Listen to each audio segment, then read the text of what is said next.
dia, boa tarde, boa noite para você que está nos acompanhando. É um prazer muito grande tê-los vocês aqui nessa transmissão. E nós hoje temos mais uma entrevista aqui do Líder Dev. E aí, Fabião, apresenta o nosso convidado. Fala, pessoal. Hoje a gente vai falar com o Leonardo Andreucci da Acreditas, VP de Engenharia da Acreditas. Tem muita coisa para dizer para a gente do crescimento que ele tem presenciado dentro da empresa, a experiência de vários anos aí como líder na área de tecnologia, começando lá atrás no desenvolvimento, e vai conseguir, com certeza, trazer algumas histórias para a gente hoje aí. Fala, Léo, prazer em falar contigo aí, cara. Obrigado por aceitar o convite e participar aí desse evento, dessa semana de liderança técnica com a gente aí. Fala, Fábio. Fala, Danilo. Obrigado. O prazer é meu de estar aqui, de participar, poder compartilhar um pouco das experiências que eu tive aí e poder aprender aí também com os outros convidados. Show de bola.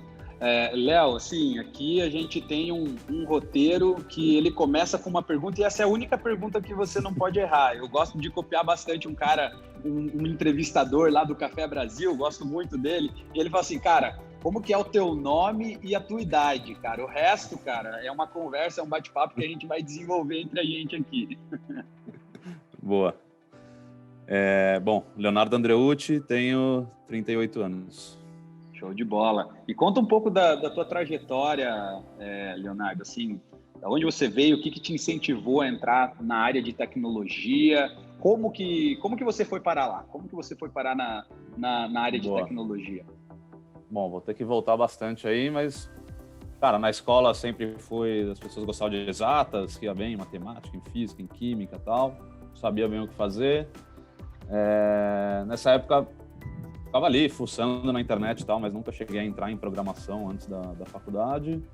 Fui fazer engenharia porque eu fiz poli, né, na USP, e daí o primeiro ano era comum. Daí isso era um negócio bem legal, né? Bom, vou entrar no primeiro ano, vou vendo aqui o que eu gosto. O segundo ano você escolheu uma grande área, que era ou elétrica, ou civil, ou mecânica, ou química. E daí só entrava numa especialização no terceiro ano. Daí fui para elétrica. Eu gostava de química pra caramba na escola, na faculdade eu achei chato pra caramba. Entrei em elétrica, entrei em engenharia de computação. E o resumo aí é que eu nunca gostei da faculdade, cara. Eu sempre pensei em sair, só não saí porque eu não sabia que outra coisa eu faria, né? Então, eu fui um dia ver aula de Direito com um amigo meu, fiquei ali pesquisei uma coisa ou outra, mas falei, enquanto eu não descubro que outra coisa eu quero fazer, eu vou ficando aqui e no fim eu terminei, né? Então, e acho que a faculdade, pelo menos a engenharia, teve um negócio legal que eu sempre lembro da função do engenheiro é resolver problemas.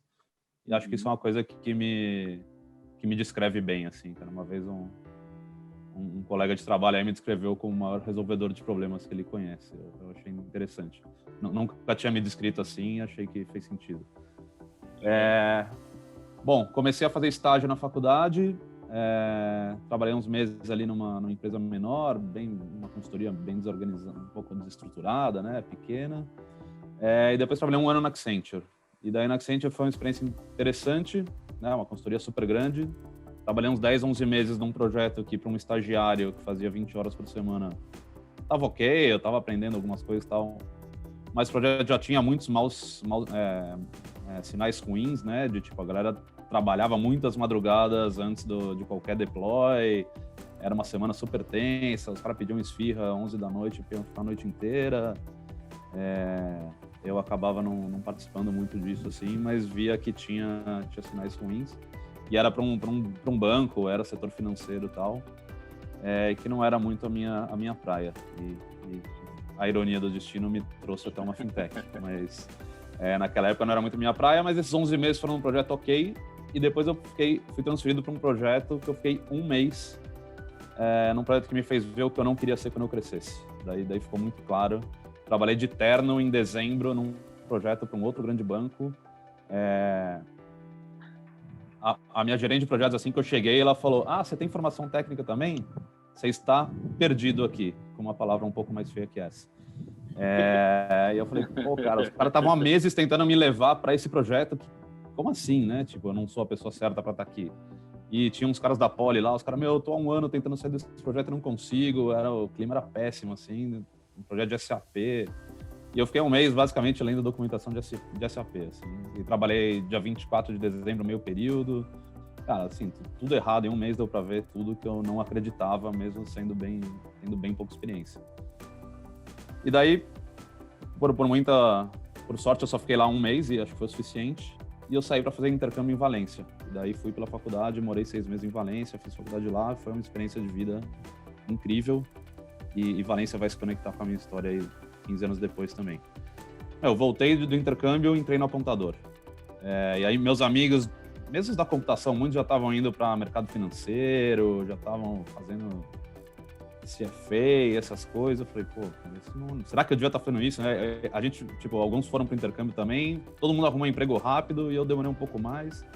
Daí achei o Apontador, falei, legal isso aí, cara. Eu já usava, né? O Apontador, para a galera mais nova que provavelmente não conhece, era um site de mapas e rotas. Não existia Google Maps no Brasil, então era o equivalente ao Google Maps no Brasil. Isso aí, muito bom relembrar, porque tenho certeza Vocês que são da minha pessoas... faixa etária aí, mas...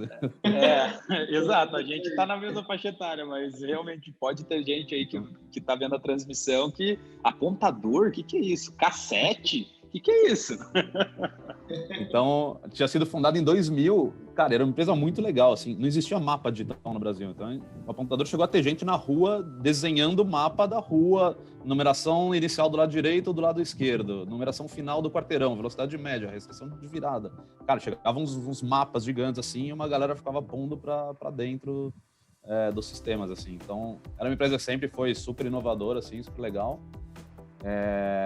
Fez muito projeto B2B, fez B2C, fez parceria com o Google, teve fusão do Apontador com o MapLink e até hoje o MapLink aí é parceiro Google, se não me engano é o revendedor oficial de Google Maps e Earth Enterprise no Brasil, na América Latina, na verdade, já expandiu bastante aí. Cara, eu fiquei 10 anos no Apontador, assim, então foi de 2004 até 2015 até vir para Acreditas. E apesar de ser muito tempo, eu nunca fiquei muito tempo fazendo a mesma coisa, né? Então sempre me movimentei bastante, a empresa também evoluiu bastante. Mas quando eu entrei eram 10 pessoas, cara. Era uma empresa de internet, né? Não chamava startup, não tinha o ecossistema que existe hoje, não tinha o ecossistema de investimento, então era bem raiz, assim. Então eu entrei, fui estagiário, era desenvolvedor, sempre fui um péssimo desenvolvedor. Cara, nunca escrevi um teste unitário na vida, desculpem. E a gente fazia projetos muito pequenos, projetos B2B, assim, então era projeto de 1 a 2 pessoas, 1 a 2 meses. Tinha que fazer um parecido? Copia e cola esse negócio, cara. Então a gente demorou muito para entrar numa linha de produtização, de falar, vamos fazer um negócio comum aqui, que possa ser aproveitado para todo mundo. E tinha uns projetos mais padrão, mas tinha uns projetos completamente diferentes, assim. Então isso me levou aí a passar um pouco de desenvolvedor para ser mais um gerente de projetos meio tradicional, quando chegava um cara do comercial e falava, cara, eu vendi um projeto super legal para a empresa XYZ. Falei, beleza, me explica o que é o projeto. E o cara do comercial não sabia me explicar o que ele tinha vendido. Eu nunca entendi, assim, cara. Ele vendia, o cara comprava e nenhum dos dois sabia o que eles estavam falando. Daí eu falei, tá bom, então, cara, na última reunião, antes de você fechar, me leva com você. E daí eu comecei a escrever ali um pouco, um documento de escopo, alguma coisa simples assim.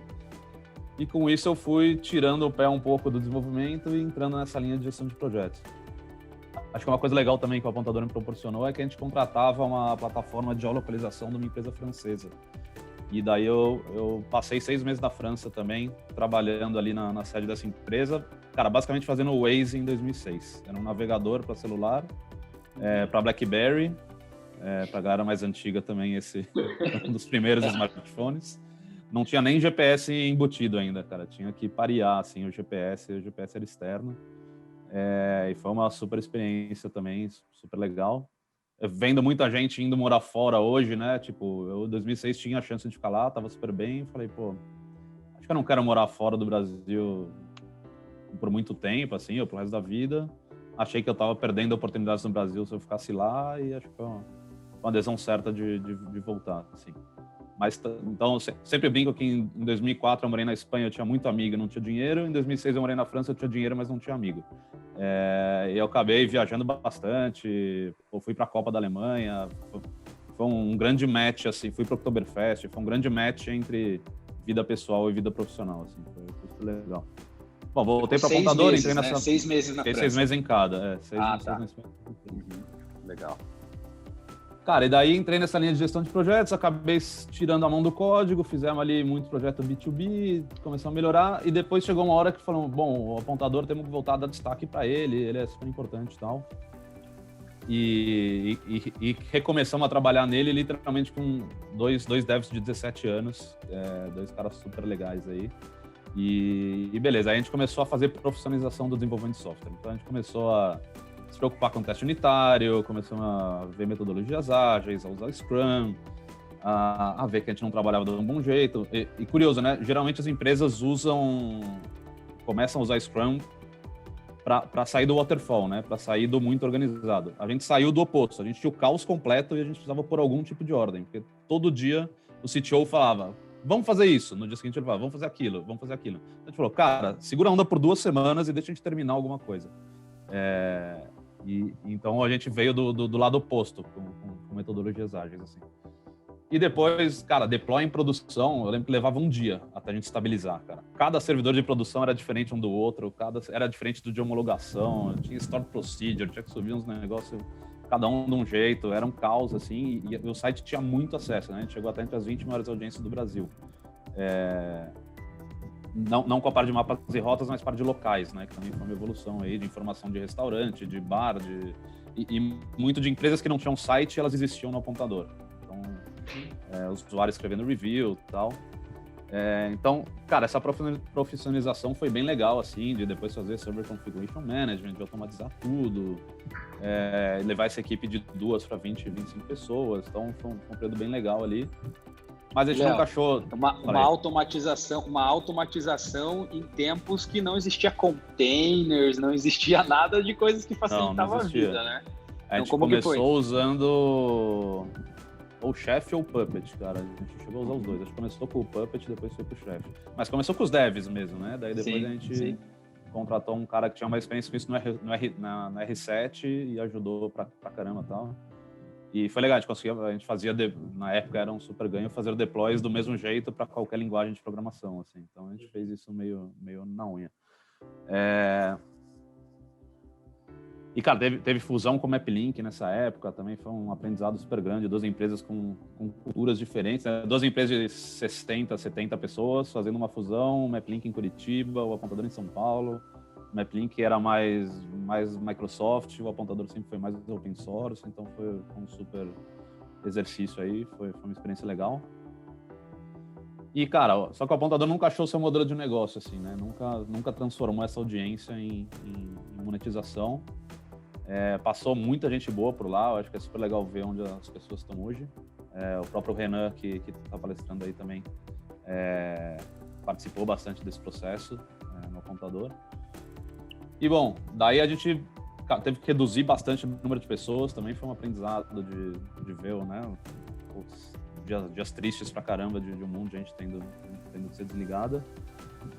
E, bom... E nisso você já era líder lá, você já estava... Eu era líder dessa equipe aí dessas 20 pessoas de desenvolvimento.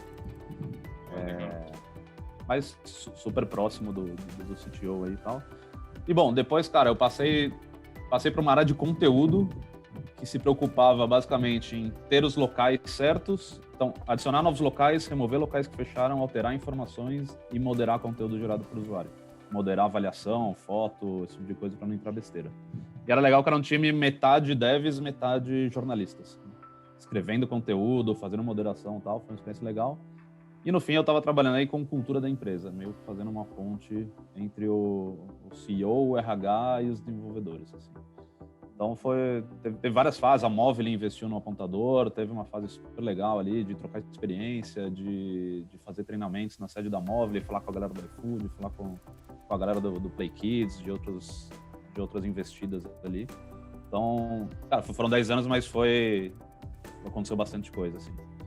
E daí, minha história não acreditas, né? Quando eu estava aí no 7º ano do apontador, conheci o Sérgio Fúrio, que é o CEO da Acreditas, que tinha uma vasta experiência em banco, consultoria, trabalhava na BCG, mas sempre em projetos bancários. Morando em Nova York, vindo para o Brasil,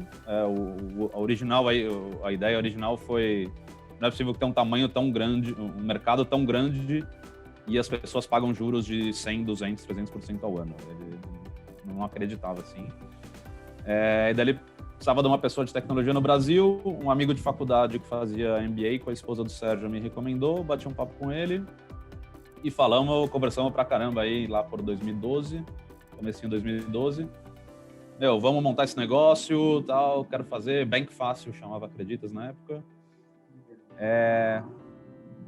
E daí conversamos pra caramba, mas no fim acabou não dando certo. Falei, tô num momento legal no apontador, acho que não é o momento.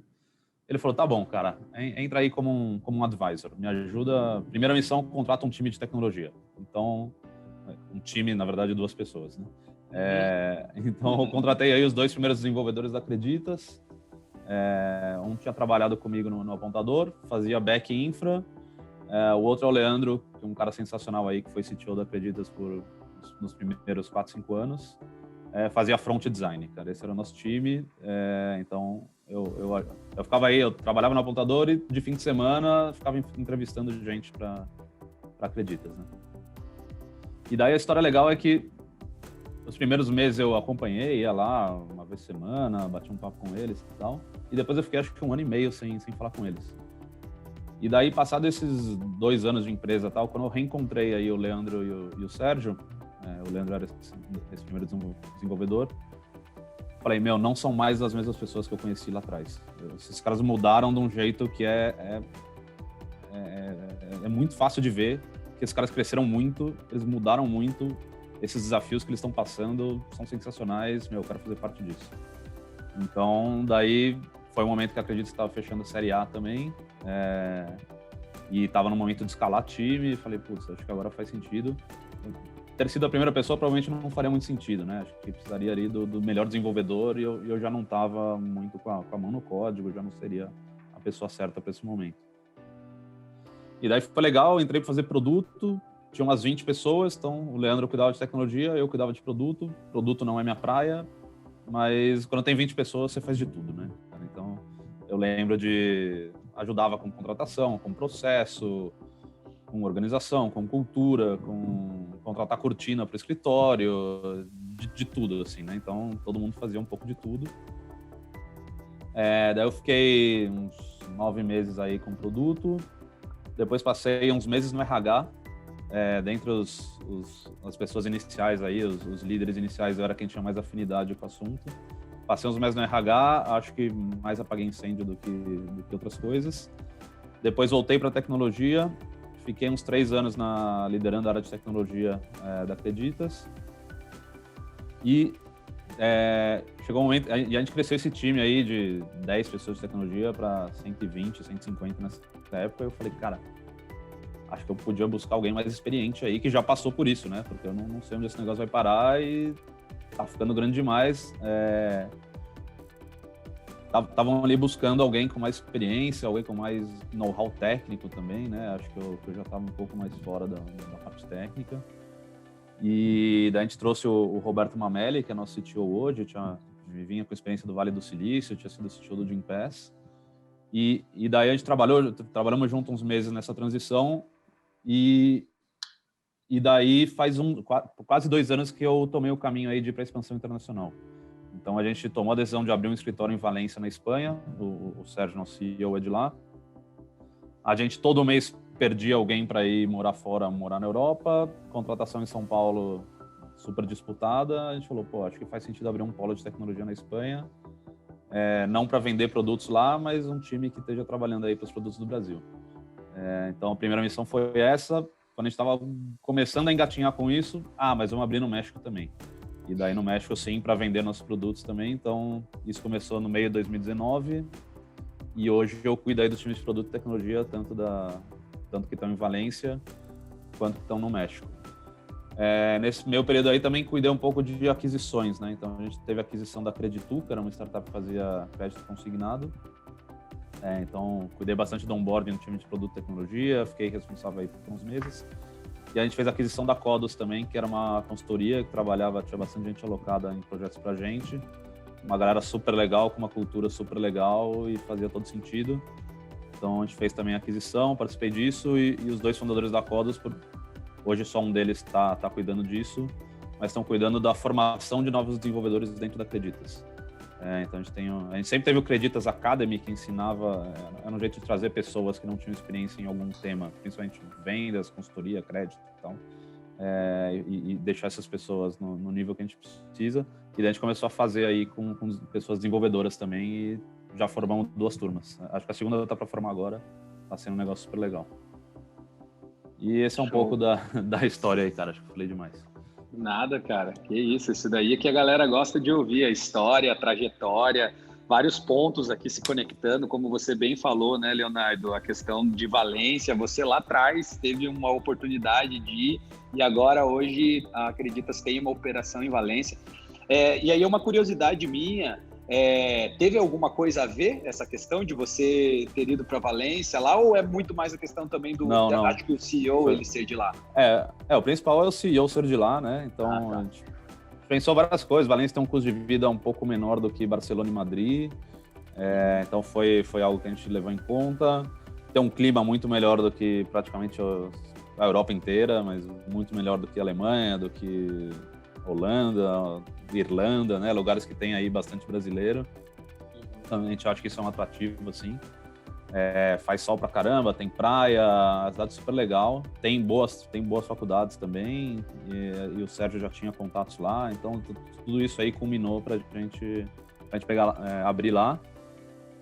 Foi uma coincidência, mas para mim foi muito legal, né? Eu morei em Valência e nunca mais tinha voltado. Daí, 15 anos depois, eu voltei para abrir o escritório da Creditas, assim. Foi um negócio super legal e acho que facilitou muito, né? Que eu conhecia a cidade, não era um gringo qualquer chegando lá, eu falava de coisas da cidade. Quando eu morei lá, o time do Valência teve a melhor temporada da história, né? Foi campeão espanhol e campeão da Europa League. E eu morava do lado do estádio, torcia, até hoje sigo o Valência, então eu falava com a galera do futebol e tal. Acho que ajudou também a criar laços aí. E, Léo, você falou assim, né, no começo, ali no apontador, você comentou a tua transição até para começar uma liderança, né? Liderança que era... as coisas estavam ainda nebulosas, porque, cara, você tinha que fazer tudo, você estava vendo onde você atuava melhor, né? Então, você começou em gestão de projetos e tal, foi até nessa parte de liderança até assumir aí na Creditas, né? O que você acha, assim, que você já viu as pessoas que você conversa, até o que você vivenciou, o que você consideraria como um mito um pouco, assim, nessa área de liderança, sabe? Porque muita gente, às vezes, deixa de ir, né? Um desenvolvedor, alguém que poderia ir para essa área, a gente tem muita dificuldade de encontrar novos líderes, porque, cara, não quero ir para a liderança porque isso, você fala, né? Poxa, não é bem assim, na verdade, é até diferente disso e a gente poderia ter mais lideranças. Né? Caramba, ninguém nunca me fez essa pergunta, cara, acho muito boa. Cara, eu acho que um mito seria que você tem que deixar de lado a parte técnica. E, na verdade, no meu caso eu deixei, mas eu acho que não precisa ser assim, né? E acho até que pessoas que conseguem aí fazer um pouco dos dois, eu acho que conseguem até resultados melhores, né? Óbvio que você não vai estar aí, né, o dia inteiro no código, isso vai mudar, você não vai estar da mesma forma, mas acho que não quer dizer que você tem que abandonar totalmente e nunca mais vou olhar para o código na minha vida. Então, acho que tentar achar o equilíbrio é algo legal. E uma coisa que eu achei interessante, assim, acho que várias pessoas, quando vão para essa posição de liderança, elas terminam o dia falando, putz, eu acho que eu não fiz nada hoje. Porque ela não codou aquele dia, e daí ela termina o dia com um sentimento de não realização, né? De, putz, acho que eu não fiz nada. Daí eu pergunto, né? Mas e aí, o que você fez hoje? Ah, cara, eu fiz uma one-on-one com o cara e ele não estava bem e eu ajudei ele no processo. Daí uma outra pessoa do meu time, aconteceu isso e eu ajudei ela. Daí eu fiz um alinhamento com o produto e com o negócio porque ia dar problema ali. Daí eu fiz outra coisa. Esse é o seu trabalho. Tipo, se alinhou e você resolveu um monte de problemas. Só não eram problemas de código, assim. Então, uma dica que eu daria para as pessoas que estão fazendo essa transição busque a realização. O sentimento de realização não tem que vir só de ter escrito código, né? Preste atenção nas coisas que você está fazendo no dia a dia. Isso também é trabalho, isso às vezes gera até mais impacto no time, dependendo do problema que você resolveu, ou principalmente evitou. Ótimo, assim, você está contribuindo para o time, só que de um outro jeito. Legal você tocar nesse ponto, sim, porque é muito comum realmente, né, quando até a gente falou da transição ali, você tem um feedback melhor quando você está codando, né, quando você está entregando software, né. Então, feedback mais rápido, né? Exato, né, você consegue, né, no mínimo funcionou ou não funcionou, né, e agora quando você lidera pessoas, né, como é que você mensura? Eu acho que acaba frustrando muita gente que às vezes quer ir para a área e vê isso, percebe de fora, ou até quem começa, né, e às vezes acaba voltando para a área técnica porque não sente isso, né. Mas é normal, né, todo mundo passa por isso, mas muitas vezes o resultado você vai ver no grupo, né, no final, e até nos indivíduos, né, você ajudou uma pessoa às vezes a se desenvolver ou a resolver um problema e você não consegue medir isso. Cara, um outro ponto importantíssimo também, indo de encontro com o que o Léo falou, é que o trabalho de liderança, ele não é um trabalho que tem um tangível no dia ali. É um trabalho que é igual à academia, né? Você vai fazendo, cara, você faz o primeiro dia na academia, o cara já se olha no espelho, o cara não vê resultado. O cara vai ver resultado depois de 1 mês, 2 meses. Então, o trabalho de liderança é muito isso, é você trabalhar de forma diligente, todo dia, bater bumbo ali todo dia, e você vê o resultado lá na frente. Diferente de codar, que você consegue saber, não, hoje as minhas tarefas do dia é terminar isso, e fazer esse deploy aqui e tal. Então, você consegue ver o resultado ali já no dia, né? Então, eu acho que realmente essa mudança de mentalidade é uma coisa super importante para quem está fazendo a transição. Né? Sim. Pegando esse gancho aí, bom, já vou fazer o spoiler aqui. Quem me conhece sabe que eu cito esse podcast todo dia ou toda semana. Tem um podcast chamado Manager Tools, que é onde eu acho que eu aprendi 80% do que eu sei sobre gestão. Assim. E os caras têm um podcast por semana há 15 anos. Então, qualquer problema de gestão que você tiver, existe um podcast para isso. E é muito bom assim mesmo. E esses caras falam que fazer gestão não é sexy, não é cool, não é um negócio que aparece no jornal, não é... Cara, é disciplina, é chato, é repetitivo, é todo dia. Eu gosto de pensar muito aí que é como o juiz de futebol. Se você tá fazendo um bom trabalho, porque você não aparece, né? Se você fez um bom trabalho, você não tem que aparecer. E o time deveria... ter um bom time é o melhor reflexo do seu trabalho. E muitas vezes, quando saem coisas de gestão na mídia ou alguma coisa, é por catástrofe, né? É por desastre, é por assédio, é porque a empresa quebrou, valuation bizarro. Então, às vezes as pessoas podem achar aí que a gestão tem que aparecer assim. Para mim, a gestão bem feita não tem que aparecer. Com certeza. Muito show.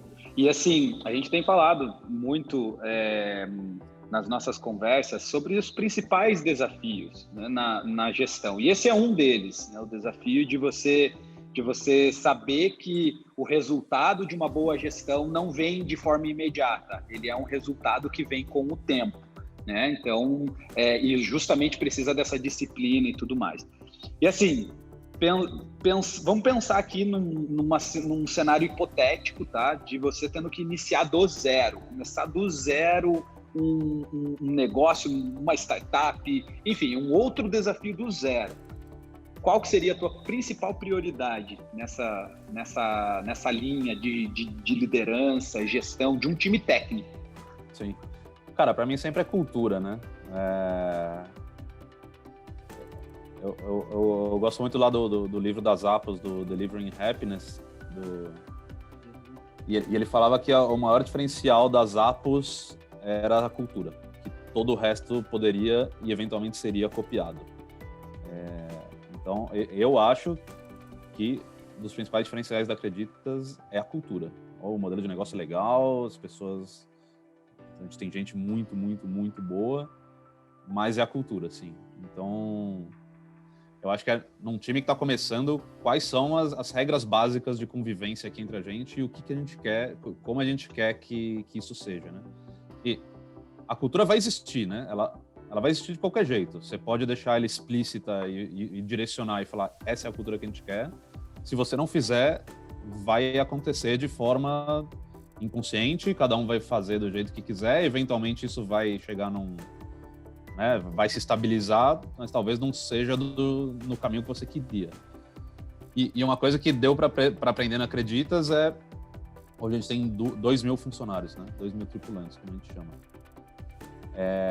Se você não fizer isso no começo, com 2.000 pessoas, as pessoas não convivem mais com os fundadores, com o CEO, né? Poucas pessoas convivem aí com os fundadores, com o CEO, com as pessoas iniciais e tal. Então, se você não começar isso desde o princípio e ter líderes que estejam replicando essa cultura, você vai perder a mão se o negócio crescer. Então, para mim, a gente fez esse exercício na Acreditas quando a gente tinha aí umas 30, 40 pessoas. E é super legal, tem gente que tá com a gente desde essa época. E muita gente é replicador de cultura, né?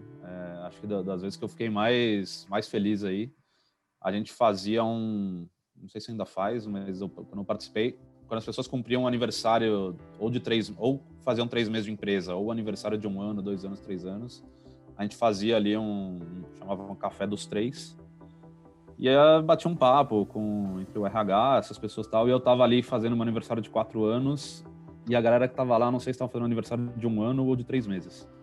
E daí o RH pediu para cada um falar por que gostava de trabalhar na Acreditas. E todos os nossos valores surgiram naquela conversa. Então, tudo aquilo que a gente pensou 6 anos atrás que seriam os nossos valores, que a gente gostaria que fosse, estava acontecendo com pessoas novas e estava acontecendo em qualquer área da empresa. Então, foi um dia super, super feliz aí. Eu começaria, sem dúvida nenhuma, por aí.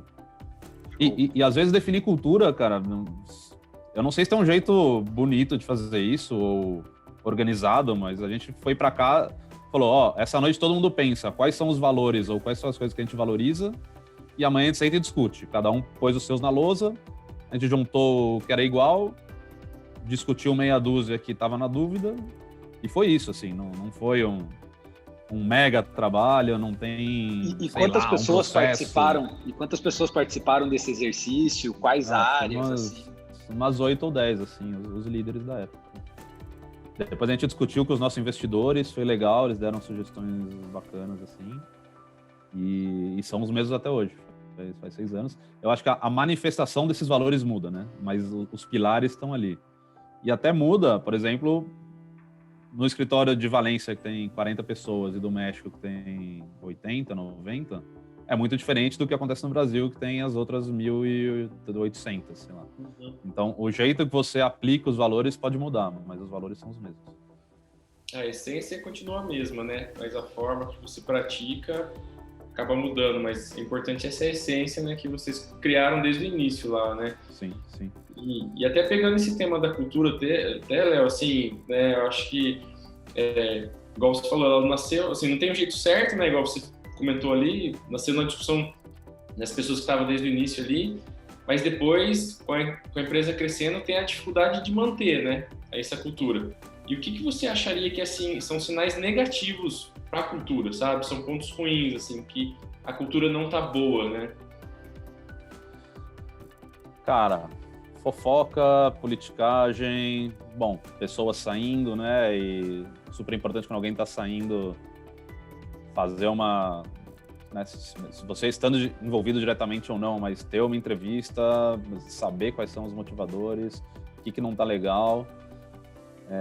Acho que é muito ouvir as pessoas, assim, né? Se as pessoas estão falando que não tá legal, porra, não tá legal. Tipo, não adianta você achar que tá. Daí pode ser um problema de realidade ou pode ser um problema de percepção da realidade. De qualquer jeito, você tem que resolver.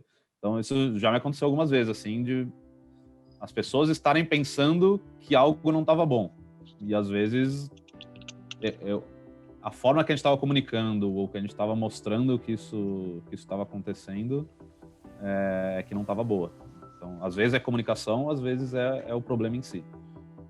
Eu lembro um caso do apontador que foi muito legal, assim, a gente tinha feito um planejamento estratégico lá com a Móvel e tudo, e estava discutindo um monte de meta, e estava basicamente dedicando mais da metade do dia de um monte de gente para discutir as metas. E daí alguém numa pesquisa falou, pô, mas aconteceu o planejamento estratégico e eu não soube de nada que foi decidido lá. Cara, olha que problema de comunicação bizarro, assim. Tipo, cara, você tem toda a razão de estar incomodado com isso. A gente está trabalhando nisso, mas a gente não contou para ninguém que a gente está trabalhando nisso há semanas, assim. Então, bom, tem razão. Obrigado por falar, né? Acho que se eu puder falar uma coisa que eu acho que o valor que eu mais gosto da Acreditas é we are brutally honest. Então, você tem que falar sobre os problemas diretamente com os envolvidos, não importa quem seja, não importa o tamanho do problema. E eu acho que isso mata muito aquela fofoca, muito uma pessoa falando da outra. Eu já tinha uma regra pessoal que encaixou perfeitamente nisso, que é eu não deveria falar ou fazer algo para alguém que outra pessoa não poderia saber.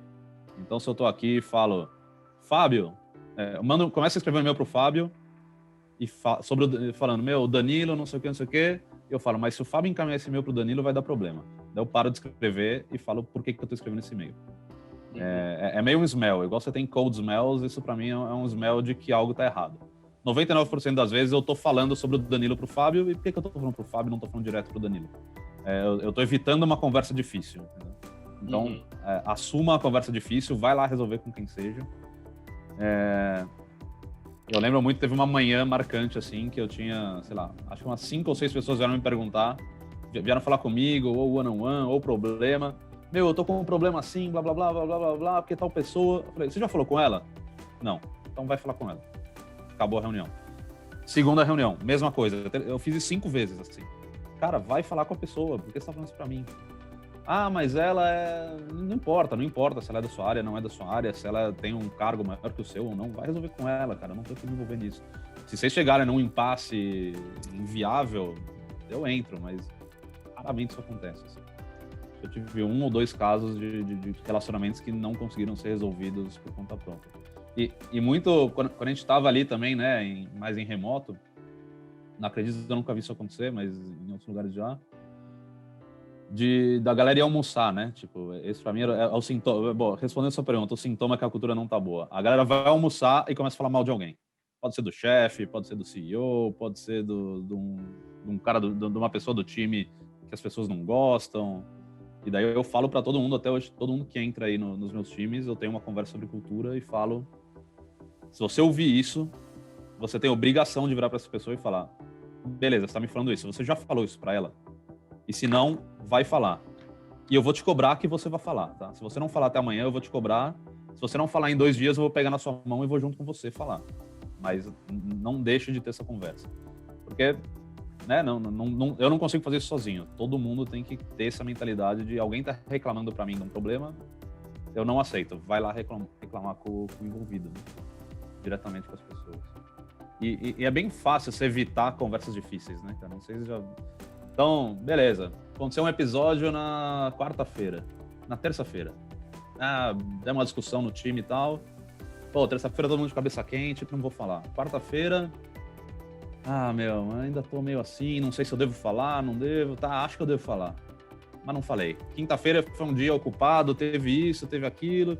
Sexta-feira mas antes do fim de semana eu vou ter essa conversa. Vai ficar um clima ruim pra todo mundo. Deixa passar o fim de semana. Daí chega a segunda-feira. Puta, agora já faz muito tempo que passou esse negócio, acho que não vale mais a pena eu falar. Cara, é muito fácil a gente arrumar desculpa pra não ter essa conversa. É muito fácil. Verdade, é igual a academia. Verdade. Você consegue dar todas as desculpas que você quiser. Hoje tá muito calor, hoje tá muito frio, hoje eu tô cansado, hoje eu dormi pouco, hoje eu dormi muito, hoje não dá tempo. É bem verdade. Fácil arrumar essa desculpa. Legal, bem legal. E falando um pouquinho, indo nessa linha também da parte de cultura, que é um ponto super importante, né, numa liderança de um time de tecnologia. E agora, o que mudou nessa questão com a pandemia? Já trazendo até um pouquinho desse temperinho da pandemia aí, que 2 anos atrás, cara, era uma dinâmica imagino que todo mundo no escritório da Acreditas, uma galera lá, mais de 1.000 pessoas, imagino, né? 2 anos atrás. Sim. E agora temos aí cenário da pandemia. Quais foram os desafios na liderança que vieram desse time aí? E também quais foram enfim, aquilo que vocês estruturaram aí para resolver isso? Cara, acho que tem bastante desafio, né? Eu conheço muito mais os desafios do que as respostas. Então, eu sinto bastante falta do escritório. O escritório da Acredita, você entrava assim, você sentia algo diferente. Você sentia a energia, você sentia... Era gente passando apressada para um lado, para o outro. Você sentia o escritório pulsando. E até, às vezes, eu ia almoçar com algum amigo e falava, entra aí, vem ver como é.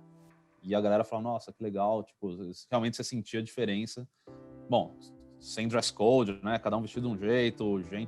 Diversidade é um valor super importante também. Então, era um negócio assim, às vezes eu almoçava com os amigos do mercado financeiro e os caras já achavam estranho eu estar de bermuda, né? Eles entravam no escritório e viam todo mundo assim. Então, eu acho que esse contato físico a gente sente falta. É bem estranho ter gente que você nem conhece pessoalmente, né? Que foi contratada no último ano e pouco e você nem conhece pessoalmente, mas você fala com ela com frequência. Acho que desde fazer uma reunião presencial, de você ver a reação das pessoas mais claramente, de apertar a mão agora, acho que não seria um bom momento, né? Eu lembro, um mês antes do lockdown, a galera já não estava mais se cumprimentando, dando a mão e tal. Mas você ter esse contato próximo, assim, ou de questões também de discussão, né? De brainstorming, de pegar uma lousa e sair desenhando e todo mundo discutindo ali junto. Eu acho que isso é um negócio que faz falta. Um negócio que a gente tem pensado bastante ir pro barzinho faz falta, almoçar com a galera faz falta, né? Então, acho que o negócio de almoçar, às vezes com pessoas diferentes, você tá saindo, encontra alguém e fala, vamos almoçar aí, eu tenho pouco tempo, mas vamos rapidão. Então, você conseguia criar mais laços com pessoas diferentes, né? Hoje, o que mais é chato é você tem que marcar para criar esse laço, né? É mais difícil acontecer naturalmente. Então, coisas que a gente tem feito nos 2 pontos, né? Bom, primeiro, para mim não adianta nada voltar para o escritório, porque meus times hoje estão no México, em Valência, então esse problema não vai ser resolvido para mim a curto prazo, mas eu poderia ir lá, passar uma semana, 2. Mas a gente instalou no Slack ali, em alguns canais, um app que chama Random Coffee, e daí ele sorteia a cada semana pares de pessoas para marcarem um Random Coffee.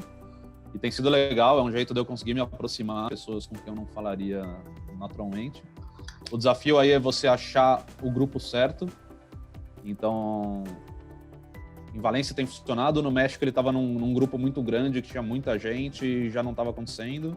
Daí eu botei num canal com menos gente, também não deu certo, e botei agora no canal só dos devs, que tem 20 pessoas. E daí essa vai ser a primeira semana e acho que vai dar mais certo.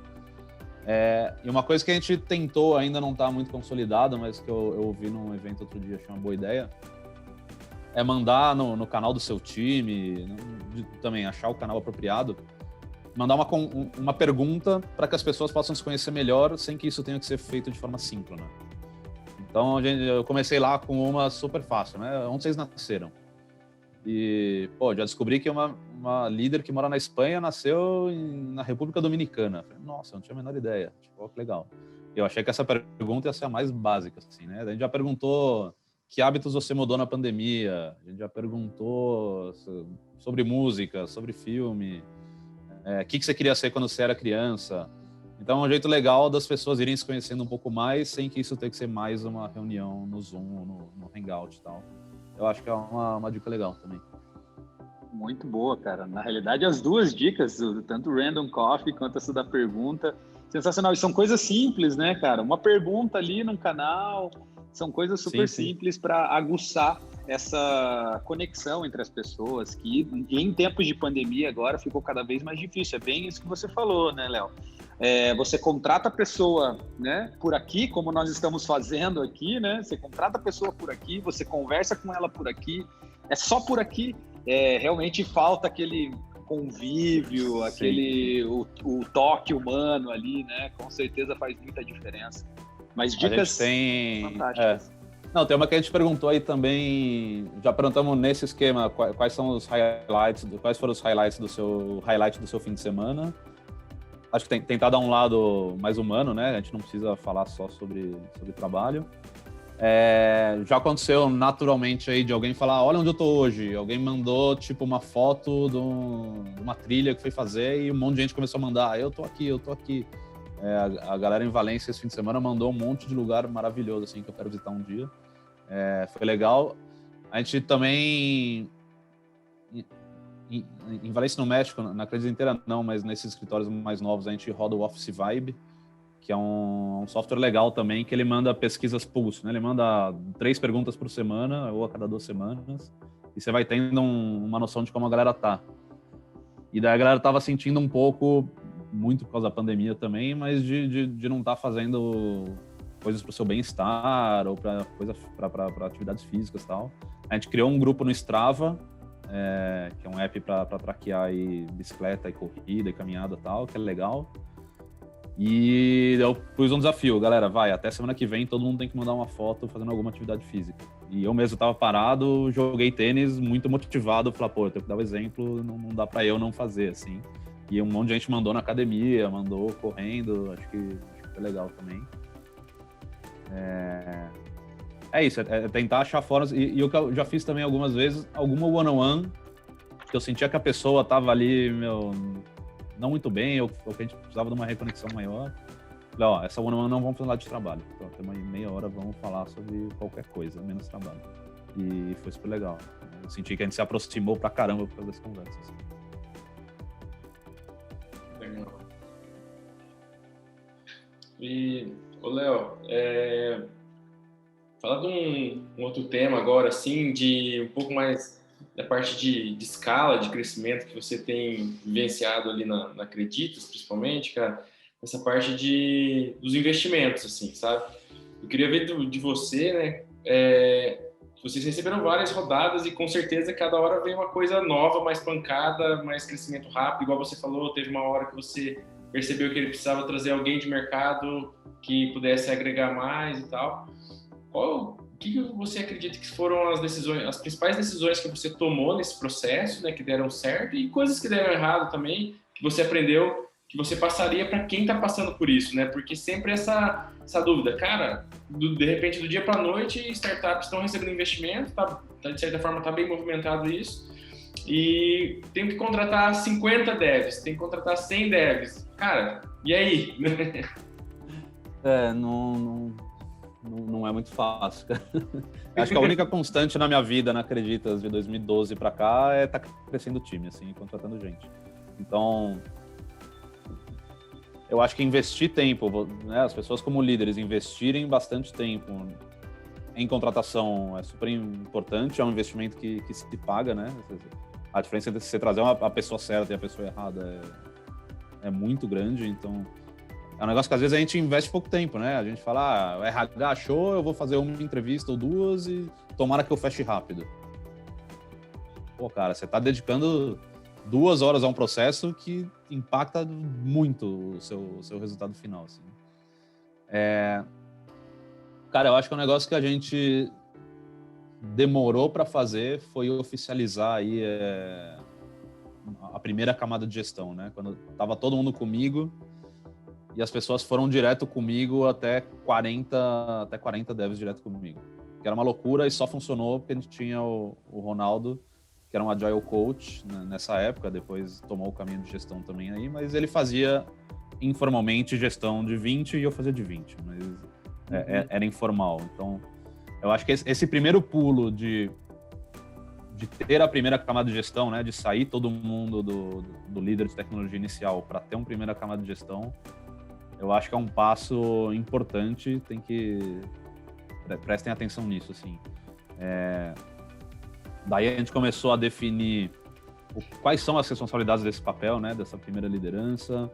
Começamos a definir engineering ladder, né, o que é esperado de um júnior, de um pleno, de um sênior, de um tech lead. Aí a gente definiu ter uma carreira em Y, né, que depois do sênior você pode ou ser um tech lead, que é alguém que não quer saber de gestão de pessoas, focar no técnico mesmo, ir para um outro lado, um engineering lead, que é alguém que vai estar mais focado na gestão de pessoas. Apesar deles terem um monte de overlap, né, cara? Eu acho que muita coisa de soft skills o tech lead tem que ter, e o engineering lead também não devia abandonar totalmente o técnico, como eu falei. Então aí a gente começou a organizar mais esse negócio, e eu acho que é algo que a gente demorou. Né? Chegou a ter 40 pessoas e foi inviável. Eu acho que é um negócio que a gente tem, que é legal, que a gente está o tempo todo repensando se o formato está certo, mas a gente tem performance reviews a cada 6 meses, de um jeito mais oficial. Então, eu acho legal ter uma cadência para fazer isso, e acho legal as pessoas saberem quando isso vai acontecer, e aí o formato, acho que cada empresa vai acabar definindo o que funciona para si, assim. Mas é algo que vale para a empresa inteira, né? Hoje em dia tá tomando uma dimensão muito grande, leva muito tempo para a gente fechar esse ciclo, então é algo que a gente está constantemente analisando. Cara, um negócio legal que a gente fez aí com o Manuel Lemos, da Redpoint, quando a gente estava nesse momento de escala, a gente batia um papo com ele cada mês, assim, e os principais pessoas de tecnologia participavam desse papo. Então, se você tem uma pessoa de tecnologia aí nos seus investidores ou no seu board, foi um negócio legal. E daí também ajudava muito ele quando estava em reuniões de board, ele tinha mais contexto ali do dia a dia, né? Não só do que ele recebia, talvez do CEO e tal. E ele trazia sempre dicas legais, dava toques pra gente, e às vezes conectava a gente com outra empresa que estava passando pelo mesmo momento, ou que já tinha resolvido aquilo. Então, também já tive nessa posição, tanto de pedir ajuda, quanto do Manuel falar, Léo, bate um papo, pedir pro pessoal de tal empresa bater um papo com você, para se contar como vocês fizeram tal coisa. Então, acho que esse negócio de trocar, eu falei outro dia isso para alguém, numa apresentação, negócio de trocar experiência é muito bom. Contem com a ajuda de outras empresas, assim, tipo, a gente... acho que a galera é super aberta, todo mundo tá afim de ajudar. Eu já pedi ajuda, já ofereci ajuda. Entrem aí em grupos com outros CTOs, busquem pessoas para trocar ideia. E vocês vão ver que quase todas as empresas estão resolvendo os mesmos problemas, assim, a gente pode se ajudar muito. Legal. E desses pontos que você falou até, cara, tem um assim que é essa questão da camada de liderança, né?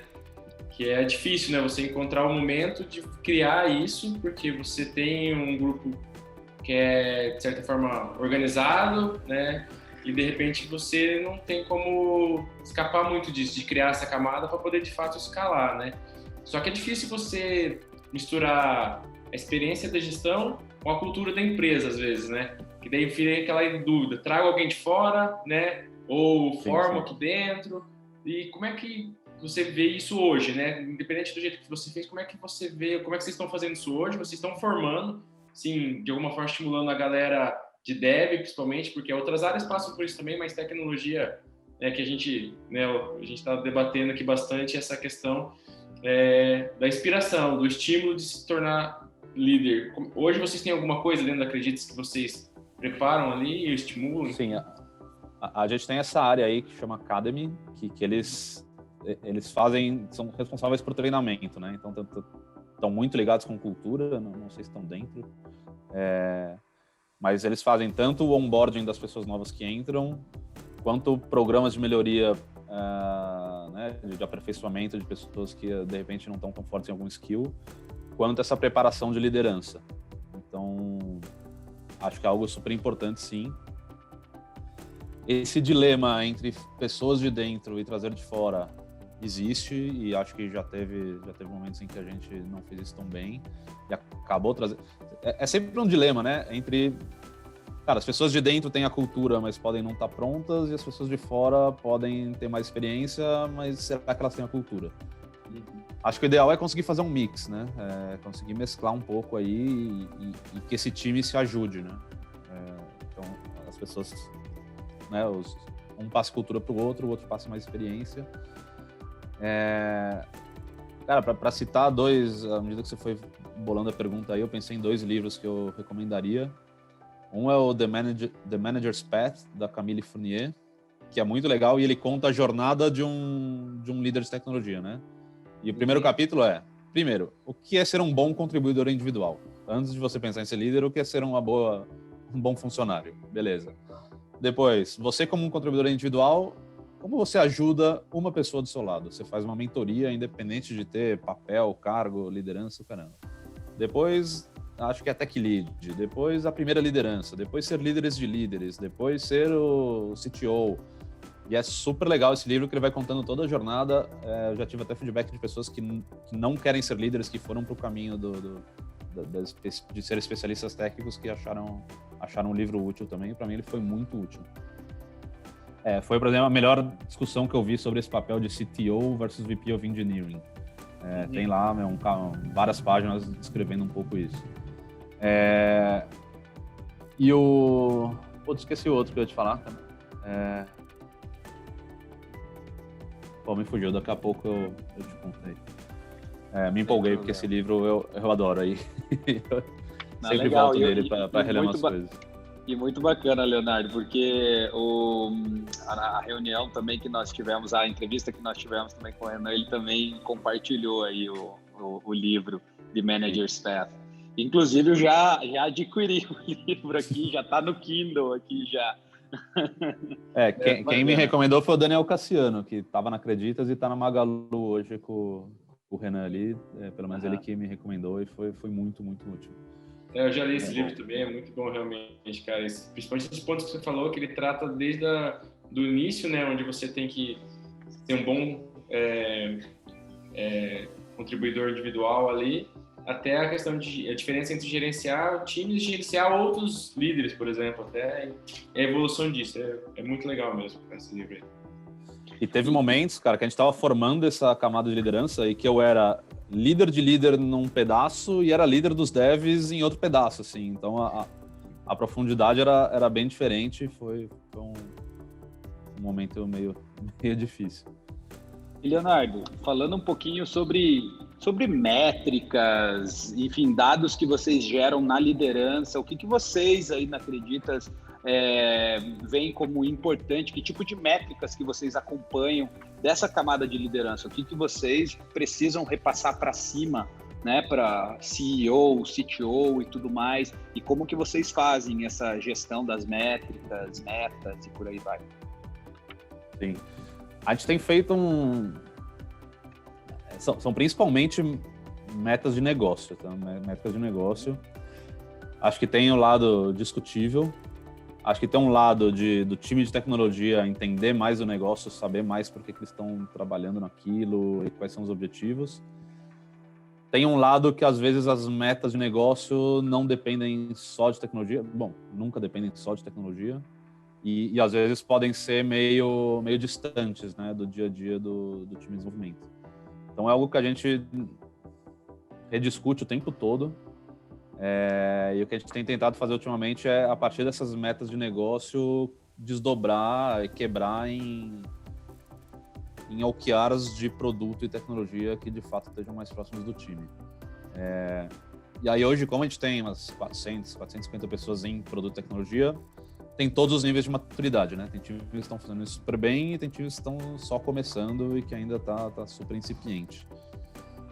Então, a principal coisa tem sido isso. Que no fundo é o principal, né? Pra gente é o business. E acho que a gente não tem, pelo menos, desafios tão grandes de escalabilidade. De tempo de resposta, de aguentar porrada, de muito tráfego. Nosso desafio aí sempre foi muito na complexidade do negócio, em como fazer isso atingir os resultados, né? Então, mas aí tem variado muito de time para time. E essa é uma discussão bem constante também de até que ponto a gente tem que ter coesão e até que ponto a gente tem que ter independência dos times, né? É algo que a gente vira e mexe e volta para discutir e não sabemos a resposta. Show. Legal. E, assim, uma curiosidade um pouco, Léo, assim, o que mudou, né? Você comentou agora dessa questão dessa maturidade, de você estar em produto, tecnologia, 450 pessoas. O que mudou quando você estava lá à frente do time e o momento que você, né, você trouxe o CTO Como é que é a relação de vocês hoje? Como é que ficou estruturado, assim, sabe? Cara, acho que a coisa mais difícil é passar informação, né? Tipo, é todo mundo saber o que está acontecendo. Até que ponto você precisa saber o que as outras pessoas estão fazendo? Acho que, obviamente, não dá para você saber tudo e também você não deveria não saber nada, né? Então, como que a gente faz para reaproveitar coisas? Como a gente compartilha conhecimento entre todo mundo? Acho que uma mudança super importante que o Roberto trouxe aí é a comunicação escrita. E depois com o remoto isso ficou ainda mais forte, né? Quando era um time menor e estava todo mundo junto, era entrar na sala e discutir, desenhar uma arquitetura na lousa e discutir sobre aquilo. Uhum. E daí eu lembro do Roberto falando, pô, mas, cara, é a quarta vez que alguém desenha esse negócio na lousa. Por que a gente não parte de algo escrito, que a gente pula esse passo, todo mundo já sabe do que a gente está falando, e a gente vai para a discussão que realmente precisa acontecer. Então a gente começou a se preocupar muito em ter documentação escrita, antes de estar remoto ainda, né? Mas primeiro, já não cabia todo mundo numa sala, e a documentação escrita é assíncrona, isso facilitou bastante. E hoje a gente tem usado muito para tentar fazer assíncrono por diferentes fusos horários, esse tipo de coisa. Então a documentação escrita, ela também sobrevive ao tempo, né? Então já teve gente que escreveu uma breve história da tecnologia da Acreditas. Como que a gente chegou até aqui? E daí era um dev que tá lá desde o começo, assim, e ele contou cada passo, cada decisão, por que as coisas aconteceram do jeito que elas estão. E é super legal que isso sobrevive ao tempo, né? Então pessoas novas que ainda nem estão na Acreditas hoje podem se beneficiar dessa informação. A gente acabou de fazer, por exemplo, sexta-feira passada, uma reunião com todo mundo de produto e tecnologia, em que cada squad tinha 5 minutos para falar sobre o que fez no Q1 e o que vai fazer em Q2. Tentamos fazer super rápido, mas pelo menos para passar, né, visibilidade, para todo mundo saber. A gente tem gravado bastante reunião também, isso é um negócio importante. Agora, é um benefício do remoto. Eu muitas vezes não assisto na hora, mas eu assisto depois. O legal de depois é que eu posso pôr velocidade mais rápida também, então acaba sendo um pouco mais rápido do que ver ao vivo. Em espanhol é mais difícil, mas em português eu faço bastante. 2x. 2x ali, boa. Em português 2x, em espanhol 1.5. 1,5. E depende de quem fala, né? Se a pessoa fala rápido, é difícil. Acho que é isso, cara. O principal desafio, eu diria, é troca de comunicação, né? E como um time que está numa ponta não desenvolve a mesma coisa que um time que está em outro extremo, a gente começou a ter um olhar muito grande de plataforma. Então, módulos como análise de risco. Cara, todos os nossos produtos têm análise de risco. Não adianta cada produto fazer o seu módulo de análise de risco. Vamos fazer um que sirva para todo mundo. Então, a gente já chegou a ter times de plataforma, chegou a voltar esses times para dentro do produto. É algo que a gente está em constante mudança também. Legal, Léo. Cara, já indo aí pro final, tá muito bacana o bate-papo, cara. Nossa, eu tô com quase 2 páginas aqui de anotações. Eu sou um cara meio analógico, assim, apesar de gostar muito de tecnologia, para mim o anotar tem um outro peso, né? Então, tô aqui com o caderninho e já indo pro final aqui desse papo sensacional. O que você traria de conselho para líderes aí, assim, os principais conselhos? Obviamente que você já trouxe muitas dicas, e aí, galera, vai pegando aí, faça anotações, porque esse tipo de conteúdo aqui você não vai conseguir em qualquer lugar. Então, sensacional aí, né, Léo, as dicas que você já trouxe. Mas o conselho aos líderes que estão se formando, assim, né? Se pudesse, o cara vai te pedir um conselho, o que você falaria para ele? E depois você já emenda também em dicas, você já trouxe várias dicas, livros, podcasts. Se você tiver mais coisas aí também para quem está nos acompanhando. Cara, acho que o principal, primeiro, tenha claro qual é a função de um líder. Para mim, qualquer líder, né, alguma pessoa que é responsável por gestão de pessoas, tem 2 principais responsabilidades. E acho que a gente fala pouco sobre isso. 2 principais responsabilidades: resultados e retenção, nessa ordem. Então, primeiro, tenha claro quais são os resultados que você tem que gerar a partir dessa equipe, né? Você e sua equipe, quais são os resultados esperados, né, para esse grupo. E segundo, conheça as suas pessoas, né? Para gerar retenção. Então, vocês já ouviram aquela frase que as pessoas não pedem demissão de uma empresa, elas pedem demissão de um chefe, né? Então, conheça as suas pessoas, estabeleça a relação de confiança com elas. Eu costumo recomendar muito one-on-ones. Tem uma talk minha sobre one-on-ones aí na InfoQ. Então, conheça as suas pessoas. Para mim, retenção é conseguir unir o que as pessoas estão a fim de fazer com o que a empresa precisa. Você tem que dar esse match aí. E se você não souber o que as pessoas querem fazer, já é difícil. E às vezes, sabendo o que as pessoas querem fazer, isso faz sentido para o que a empresa precisa, sim ou não. Então, resultados e retenção. Lembrem aí disso. E pensando em dicas, eu tinha falado aqui do Manager's Path. Um livro mais tradicional, uma visão mais tradicional sobre gestão, mas que eu gostei bastante, é o High Output Management do Andrew Grove. Em português, acho que é Administração de Alta Performance. Gosto bastante do Radical Candor da King Scott, para falar aí sobre conversas difíceis e como ser direto ao ponto, né? Você não pode nem ser a pessoa aí super bonzinha que só quer o bem-estar de todo mundo, mas se você vê uma pessoa fazendo errado, você não fala. E você não pode ser só a pessoa que fala tudo que tá errado sem se importar com as pessoas, né? Ela fala que os dois eixos aí são o Care Personally e o Challenge Directly.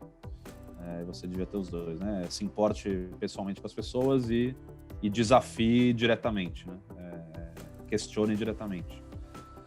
E aí o Manager Tools que eu já citei, que de verdade é muito bom. Show de bola.